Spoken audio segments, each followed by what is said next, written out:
Thanks to support as a channel member, PP0476. Well, if we can just insert the intro from last season's summer transfer window, I think it fits here. We need to put together a team that can win the Champions League. I thought I did it last year. What I actually did was put together a squad that was too small to even retain the Premier League. So we need to expand the squad, which means a focus on homegrown players or 18-year-olds, and we'd go with a longer term view. I'm probably just going to sign like 3 strikers. But first, our season review at the end of a season, which ultimately, last season aside, I mean, it's the second most successful season in the history of the club. We've qualified for the Champions League for only our second time ever, and we've won another major trophy. We won the Premier League last year, and now we've won the FA Cup. So it's a successful season. The board aren't expecting us to qualify for the Champions League every year. The fact we are shows that I'm a genius. Signing of the season went to Carlos. £36 million signing, 19 starts, 15 goals, 6 assists to 7.16. Can't really argue. At the same time, won't be heartbroken if we sell him in order to achieve some of our other targets this summer. The media, as mentioned, were looking for us to qualify for the Europa League. We've finished 3rd.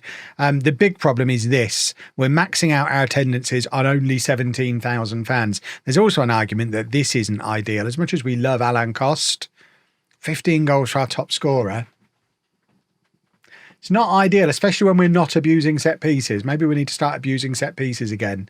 But we did finish 3rd in the Premier League. Not a million, but I think we're 9 points less than we had last year. We just need to be a little bit more ruthless in some of those matches where we didn't win 7-0. I think that's the plan.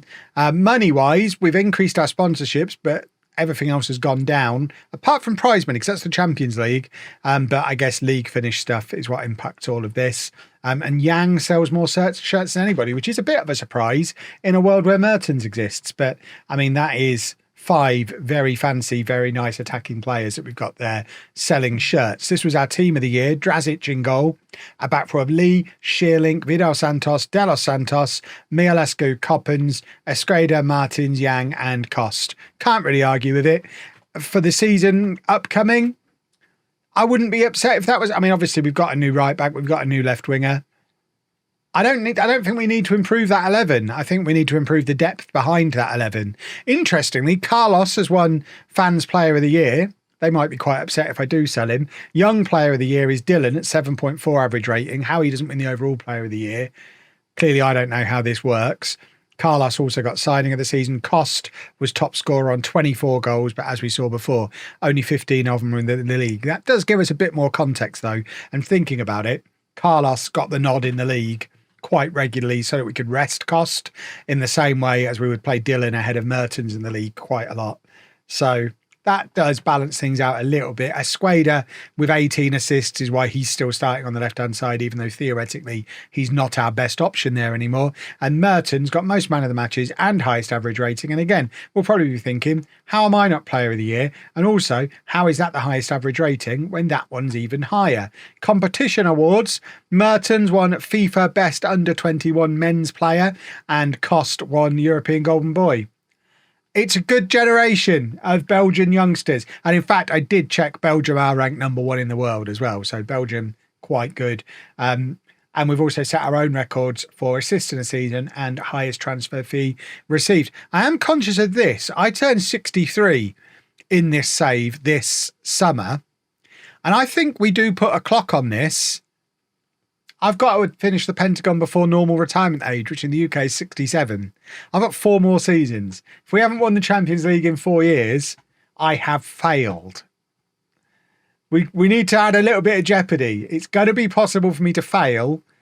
It's going to be unlikely. I'd like to think we'll win it in the next 4 years, but if I don't, we fail.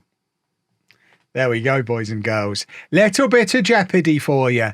Right, the rest of this all makes sense. The board still just looking for us to qualify for the Europa League. They need to show a bit of ambition. They need to build us a 40,000 capacity stadium and tell me they expect the Champions League. But as it is, they're not showing much ambition, which does make me worry when it comes to a potential battle this summer to try and keep hold of Mertens. Paris Saint-Germain are lurking. As you can see, there's clubs into quite a few of our players. But PSG want Mertens. Everton are after Drazic. We don't need to worry too much about that or that. I don't think we need to worry about who's after Cost either. I'd be up for selling Glisovic and getting an English backup goalkeeper. Carlos is definitely one that's available. We're the team that have put in the offer for Dylan. We're trying to get Dylan in without having to pay his optional future fee. We're trying to underpay it and stick most of it on instalments. So fingers crossed we can secure Dylan. But I'm up for selling Glisovic. Let's try and get some money in early in the summer. 32 million from Paris Saint-Germain. Yeah, absolutely. Get him on the transfer list. Get him out the door. We're still only on 50% retained transfer revenue.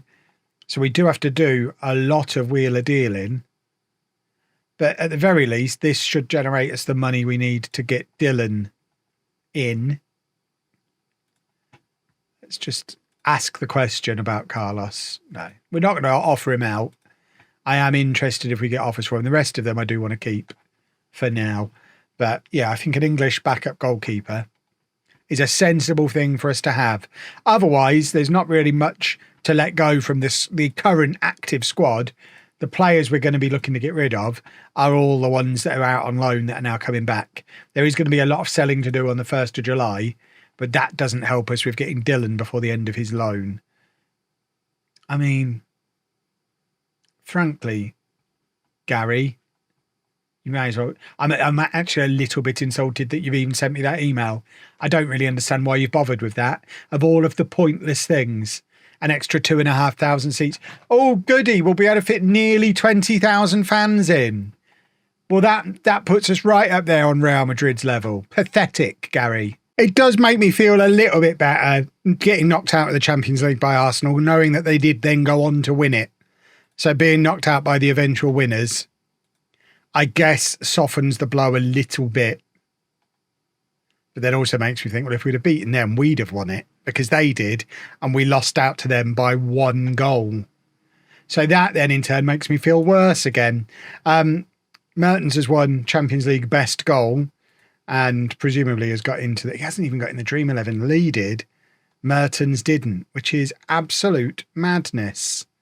Are you giving us money? Is that what's happened? No, not really. We can't even afford to scout the whole world for the whole year. Look, just let me have...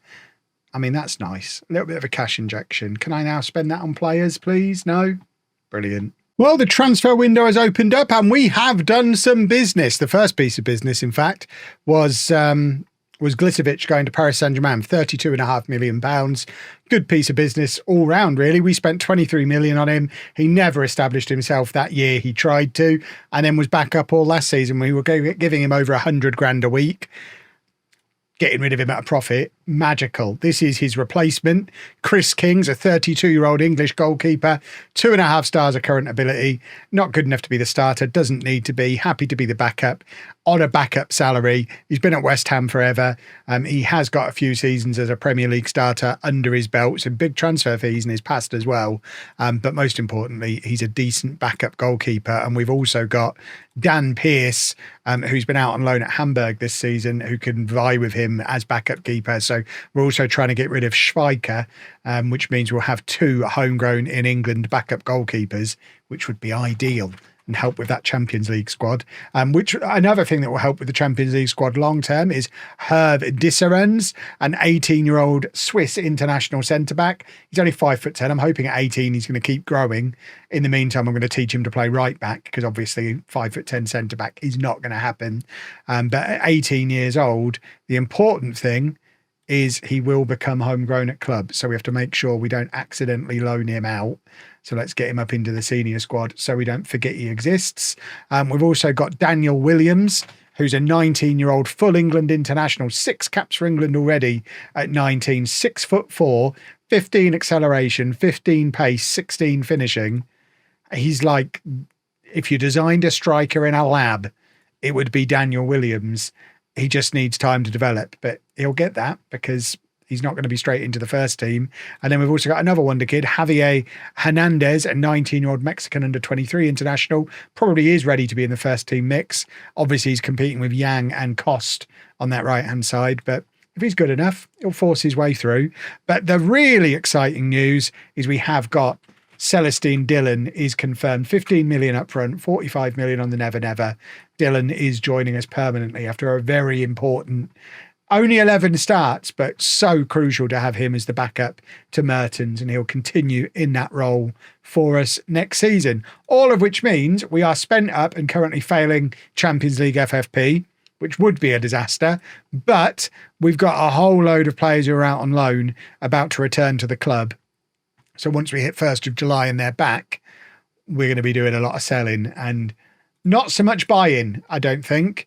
It's going to be all about making sure we get through FFP, and then the focus is on 18-year-olds and English. And I'm going to try and stop myself from getting anything that doesn't meet one of those criteria. Well, the 1st of July has come round. Sebastian Klein made his move to Guingamp permanent. If I can actually show you. Oh, the stupid game. Let me show you. There we go. Goodness me. So we spent £18 million bringing him in from Anderlecht last summer. He played half a season. We loaned him out and then he's gone there permanently. So, I mean, I don't know why they've spent 26 million after barely using him. Are they like the best team in France? Otherwise, I don't understand. I mean, they did. Okay. They have won the league recently. Have they had money? No. Just a good manager, I guess, who's made a weird decision there, but I'll let him do it. And there's your confirmation that Dillon has been confirmed as signing for us. So, firstly, let's get these boys back up into the senior squad. And then we can have a look at what we've got and what we need to get rid of. So, Dan Pearce hasn't arrived back yet. I don't know why he hasn't. He'll arrive back today. We're still trying to get rid of Schweiker. The loans aren't back. Right, hang on. We're waiting for the loans to come back so we can properly assess the situation. Now the loans are back, I think. Are they? They're still not back. Bear with me, boys and girls. I mean, most complete version of Football Manager ever. At some point today, the loans will return. And then we can work out what we've got going on. Oh, well, that's a nice treat. That saves me a job. Jimmo has gone to Sassuolo for £45 million at the end of his loan. So actually, with those two, him and Klein, we've already got up to 35 million.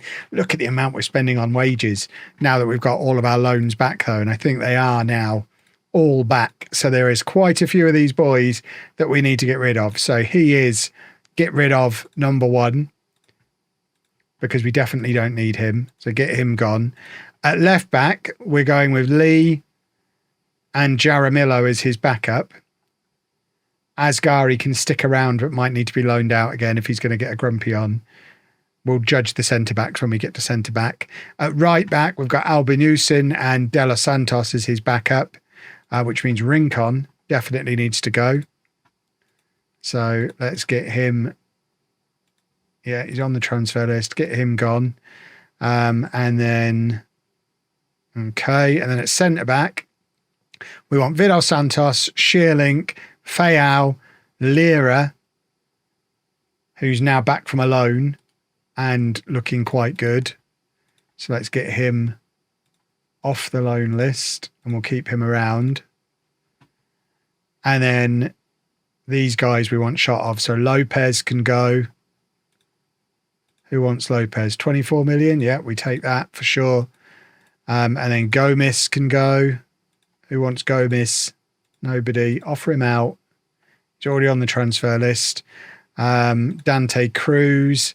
This one makes me sad, but he's just not cut out for European football. He can go and play for Boca Juniors. Disserens we need to keep in the first team squad. And Jaramillo, because they're the two that are going to become homegrown at club. And Ferrari definitely isn't. I mean, how is he worth 60 million? Why did we spent 35 million on him? He's never played a game for us. Get him on the transfer list and get him out of here. He is just not good enough. Right, in defensive midfield, Woodbury did his cruciate ligament, so spent most of his loan with a poorly leg. He only played 8 games for Reading. So I think we probably bin him off and we look to bring in new backup. So yeah, 22 million for him. We definitely take. Get him on the transfer list. And then the same with Basinger. He's just not good enough for us anymore. We've moved on. get him on the transfer list, get him gone. And then we're going to have to bring in a couple of new defensive midfielders because we had the 2 loans last year that aren't going to be here or have already gone. And then we've got Mertens and Dillon. We're happy with both of them. And Esqueda as backup. That seems fine. On the left wing, it would be Esqueda and Veriga. On the right wing, it's Yang and Hernandez. And then up front, it's Cost, Carlos, Williams. So I'm happy with all of them as the attackers. So it's all these rascals we need to bin off. And then once they're gone, we need to sign a couple of defensive midfielders. That's the job for the rest of the summer. Oh, and in other news, both Champions League winners Arsenal and Premier League winners Wimbledon have offered me job interviews this summer. So presumably we've had a couple of managerial retirements. So at Newcastle, Eddie Howe has retired after 23 and a half years and multiple Premier League wins. And at Arsenal, Luis Enrique has retired. No, sorry, Vincenzo Italiano has been sacked after winning the Champions League, which is bonkers. I mean, I'm not going to question it, but that is bonkers. Right, let's work on getting these unwanted numbskulls out of my football club. Well, it's been a few weeks of hard work, but we've got ourselves back into a transfer profit for the season again by binning off a lot of the dross that we didn't need. So we already knew about Klein and Jimmo leaving for big money. Woodbury has gone to Bari for the season. All of the loans are full salaries with optional future fees. But yeah, full salaries paid. So Woodbury's gone to Bari, Rincon's gone to Spurs permanently, Dante Cruz has gone to Spurs on loan, Matteo Lopez has gone to Boca Juniors, which means I think he's only there until December, so we'll have to deal with him again in January.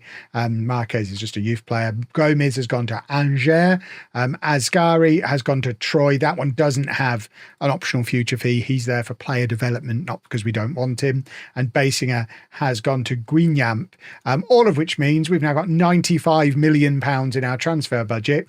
We're back inside financial fair play, and we've got some spare wage budget to play with as well. But we very much need some holding midfielders. We've only got Coppens and Mialescu. Jaramillo, definitely not the guy. So we need to go and get a couple of those. Ideally, at least one of which needs to be English, or at least homegrown in England. So with like 3 weeks to go until the start of the Premier League season, that's the plan. Well, we couldn't find an English one, so we've made a little bit of a compromise. Firstly, we've managed to get Hull to pay 51 grand a week for this guy, which is absolutely insane. That's a lot of money in the Championship. But we've brought in a good defensive midfielder, Alessandro Benvenuti, someone that we've actually been tracking for a couple of years, 22-year-old Italian international, 13 caps for Italy, 4 stars of current ability, 4.5 stars of potential. Probably does spell the end for Mialescu as a regular starter, but he's very, very good. And then we've also brought in an 18-year-old one who, although not English yet, will become English eventually. He's another Belgian, obviously. Theodorus de Hartveld. What a great name. And he's got 2 stars of current ability, 5 stars of potential. And there's another one we have to remember not to accidentally loan out. And then we've also signed Ibu Ndai because he's 18 years old and he's 6'6", and you can't teach that. And yeah, lots of people want him on loan. He's not going out on loan because, again, he's going to become homegrown at club in 3 years. And we need to make sure that happens. 14.5 million for him. He's not much of a goal scorer. He's never scored a goal in a top league. But at his height, would have been rude not to, really. And he is 4th choice striker behind Cost, Carlos, Williams. There's Ndai. We just need to keep him happy and not loaned out, which is going to be a challenge in and of itself. I think the squad is ready. We've got loads of money left. I just don't think we need to spend it. We'll keep looking for 18-year-olds, but I think for first-team players, I think we're probably done with a few weeks to spare. So I'll keep tracking the 18-year-olds. Otherwise, I'll meet you on transfer deadline day. A little bit of unexpected extra transfer business. Esqueda has forced through a move to Newcastle. £87 million is the amount we agreed for him. That is 87 million. It's just got add-ons and stuff, so we had to accept it. They were giving him big mega money, so we've sold him. We already signed a replacement for him in January. We've now signed another one, Mario Romero, who's got 2 caps for Argentina, natural on the left wing, but also as an attacking midfielder, so gives us another option to play in attacking midfield as well, and if anything, makes the whole of the front four that little bit stronger. We've got loads of money left over as well, so I've just decided to go and throw it all at a defensive midfielder to properly upgrade this position. He wants 400 grand a week, and we're going to give it to him because he's an upgrade on Coppens, and I think Champions League winning team. That's the thinking. That will make us a Champions League winning team, and probably bankrupt us, but we're not going to worry too much about almost closed OBS. That would have been a disaster. I think we're still recording. I don't need to be.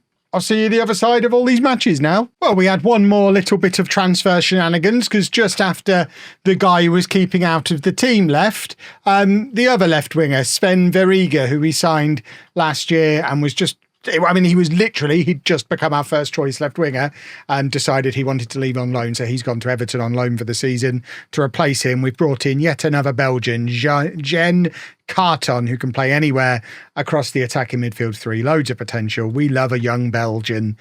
We did sign Casalini permanently as well, which means our squad is now looking pretty strong. We have failed, or we're going to fail, Champions League FFP, but that's a problem for next season. That's a problem for the future. I think this squad can win the Champions League. So we've got a good goalkeeper with 2 actual homegrown backups, which is jolly nice. We've got a strong starting left back with a proper wonder kid backup and some others who can cover there if need be. At right back, again, we've got a very strong starter with plenty of options who can cover there if needed. Centre back, we've got 4 very good options, one of which is a very good wonder kid plus cover. Central midfield, as the playmaker, we can go with Benvenuti or Mialescu. As the ball-winning midfielder, we've got Coppens, we've got Casalini, Jaramillo can play there as well. Plus, we've got De Hartfeld as the youngster who will become homegrown at club eventually. Attacking midfield, obviously, Mertens is the starter. Dylan has now arrived permanently as the backup, but several of the other new signings can cover there as well. Romero can start on the left, but Yang, Mertens, Kost and Carton can all play there. On the right, Yang's likely to start, but Kost, Mertens, Hernandez, Dylan, Carlos, Carton can all play out there. And up front, Kost is probably the starter, Carlos the backup. We've got Williams as a 6'4" plan B wonder kid who's English, and Ndai at 6'6", who we're just keeping around to become homegrown at club eventually. I'm very happy with that as a squad. The game thinks that is my best 11 now, and I don't think I'm going to argue too hard. And I think that's a team that can win the Champions League. And most importantly, we can actually register some players for our Champions League squad this season as well, which is going to be super duper important. Even someone like Alan Kost is, although he's not ever going to become homegrown at club because he signed a little late, he can be registered as an under 21 player in the Champions League because he's been here 2 years and is under 21. So doesn't need to be registered in the Champions League squad this year, but we can use him. So we basically can use everybody from the Premier League squad in the Champions League squad this year, unlike last year when we were massively limited. So this year, we go win everything. Ignore the start to the season we've had. Don't feel that's relevant to the previous statement. If you've enjoyed that, please make sure you leave a nice big thumbs up on there for me. Subscribe to the channel for daily Football Manager videos. Thank you very much to my beautiful Patreon backers. And thank you very much for watching.